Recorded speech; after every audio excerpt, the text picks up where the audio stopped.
Shake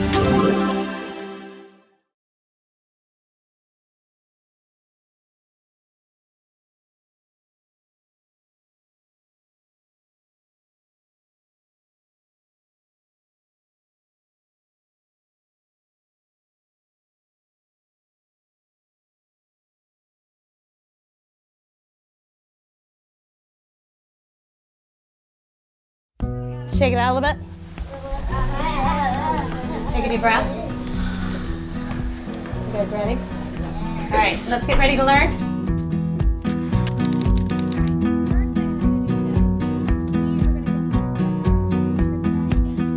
We are going to look at what we're going to practice today. My name is Nicole Gavin, and I teach at William Peck Elementary School. We are an urban school of about 600 students in Baltimore City. My class is a second grade class, and they are a mixture of a lot of ability levels. I have students who are reading on 4th and 5th grade level, and students who are non-readers. All right, the first thing we're going to do today is we are going to go over our objective for today. The name of the unit is Informational Text Inquiry and Writing a Report. It is an equip exemplar for 2nd grade. So the purpose of the whole unit is for students to examine an informational text and use it to make an inquiry about a topic, and then the students are going to take the information that they gain from informational text and write a report to go down and present to the kindergarten. So prior to today, we read Frog and Toad, and we read an informational frog book from National Geographic, and I love that it used informational and fiction, so you have 2 separate words and that they don't confuse it. Today's lesson is about asking and answering questions. Today's objective, students will be able to demonstrate understanding of key details. I think it's important for them to learn the Common Core language. Demonstrate understanding of key details. These are the content words and the academic vocabulary that they're going to need as they progress through from grade to grade. And I want you to think about that objective we just read. I like them to try and partner talk through it and paraphrase into their own words. In your own words, partner A, I want you to tell partner B what you're going to practice doing today. Although those words are large for them, if you explain it and you teach it to them, they can learn it and they can own it, and that's going to help them later on. My partner said today we're going to read books and ask questions about the books. Good, because we know good readers ask questions when they read. Good readers think about what they're reading, like, what does this word mean? So on this chart are a whole bunch of language frames or question starters that you might use when you're asking questions today. Okay, so I got one here that says, who?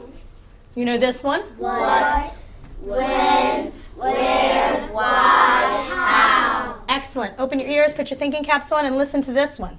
Why did the author say that? So sometimes when we ask questions, we're curious about what the author wants to tell us, what his or her message is. You're teaching kids to self-monitor. Get ready to learn for me. Take a look at the board. And I'm going to show you some questions that I have as I read.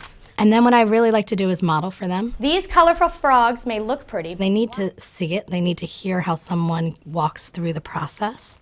But watch out. These frogs have poison in their skin. Their bright color warns enemies not to eat them. So I was thinking about the author, and I wondered, why does the author use the title Watch Out? As I'm asking questions when I read, it's helping me to understand what the text is saying. Okay? All right, let's try one and see if you guys can come up with one. And then I want everybody to practice it together. Out pop the tadpoles. Tadpoles have tails. They live only in water. Take a minute and think of a question that you might have. So the kids will partner talk. If they said pop, then how, I want to know how did it get out the egg? Did it eat it, or did it just pop out by itself? What I ask them to do is to share their partner's answer to the question instead of their own, so that they're demonstrating their listening skills. My partner's question was, how does the baby tadpoles breathe in the water? Oh, how do they breathe in the water? That's another great question. We're going to go into reading workshop. You and your group are going to get to practice with an informational text, Myron. So it's all going to be real. Then we send them back into their cooperative groups.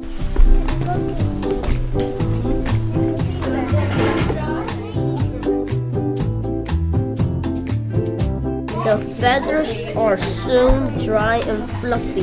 So some things I asked them to do in their groups. One was that they would use their sticky notes and they would place them on the text and they would write their questions down. Our kids do a lot of fake reading where they'll go through really fast and they decode, but they don't read. So it's really about getting them more to think about what they're reading and really stopping to say, okay, do I understand it? Do I not understand it? And it's okay if I don't. But the bees things don't hurt. Some are immunal. Okay, I've got a question with this one. My question is, why does baby birds hatch from eggs?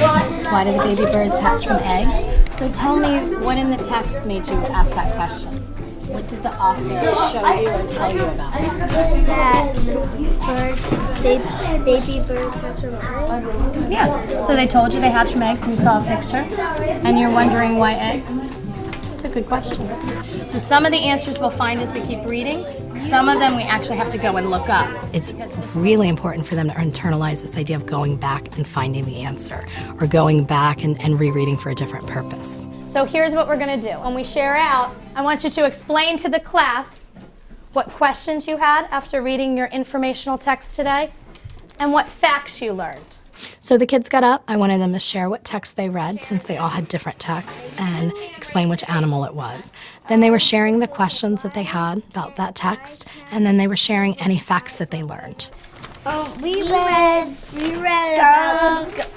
skunks are the smelliest animals in the world. They give their enemies 3 warnings before attacking. Can you give me an example of some of the questions that you came up with? Okay. One of our questions was, what is immunity? What is? We didn't know that word. You didn't even know the word, so you didn't know how to say it? Yes, so we just... Immune. Good. So the questions that they asked will go up on a chart, and those are some of the questions that we're going to start using to categorize as we move forward. So which ones did we find the answers for? Which ones did we not? So we can give them tools as to how do I go back and get that information. All right, you guys can go back. We continue to pull facts. So just to let you know, tomorrow we are going to continue on with collecting our facts. You know that we are going to be putting our book together for our kindergarten friends. And then we move into the writing portion of that. So soon, you guys are going to get to be the authors, and you're going to put all those little tricks in there to help the kindergartners learn about frogs. The exemplars have been great, and I really enjoy this one because I find that my students don't have a lot of exposure to informational text. So this gives us an opportunity to sort of build in the science and the social studies, academic vocabulary that they need to move forward into the upper grades. So using the different exemplar lessons at all levels have been really great for the school. Good job. Put all your materials back.